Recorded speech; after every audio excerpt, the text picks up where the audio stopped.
বন্ধুরা দেখো, সকাল সকাল উঠে ঠাকুরের আসনটাকে আগে পরিষ্কার করে নিচ্ছি। কেন? আজ বৃহস্পতিবার, কাজেই আগে গোপালকে ঘুম থেকে উঠিয়ে সবে বসালাম। হ্যাঁ, এরপর শুরু হবে সাঁইনাথের পুজো হবে। সাঁই বাবাকে মালা ঠালা জায়গা সরিয়ে পরিষ্কার করে পরিয়ে।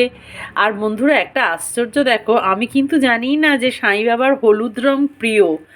আমি এমনিই দোকানে গিয়ে বাবার জন্য ওই একটা বাবার বসার আসন কিনেছিলাম, তা সেটা হলুদ রঙেই হয়ে গেছে। পরে জানলাম যে বাবার হলুদ রং প্রিয়। বাবাকেও সকালবেলা একটু পরিষ্কার টরিষ্কার, এটাকে স্নান করানো যায় না কেন?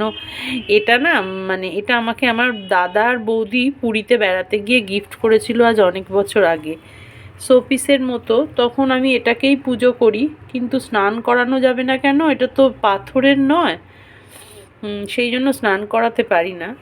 মানে এমনি, যাই হোক, সমস্ত এবার অন্য। দেখো বন্ধুরা, নারায়ণের কি সুন্দর এটা, দেখেছো? এটা আমি নতুন নারায়ণকে পরিয়েছি।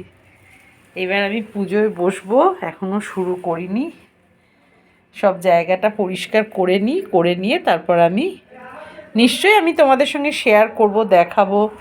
দেখো বন্ধুরা, আমার গণেশ দেখেছো কি সুন্দর?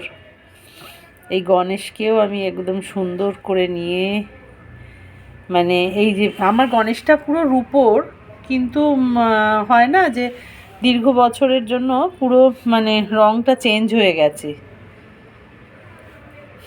এই আর কি। ঠিক আছে বন্ধুরা, আমি ফিরে আসছি তোমাদের কাছে আবার। আমি যখন পুজো করব নিশ্চয়ই তোমাদের দেখাবো। আমি আগে শিবকে স্নান করাবো, তারপর গোপালকে স্নান করাবো। কিন্তু শালগ্রাম শিলাকে তো আমি ধরতে পারবো না, ওটা আমার হাজব্যান্ড যখন থাকেন উনি করান বা ছেলে করায়। আর করে তারপর আমি আমার পুজো শুরু করব। নিশ্চয়ই আমি তোমাদের সকলের সঙ্গে আমি শেয়ার করব। ঠিক আছে বন্ধুরা, রাখছি।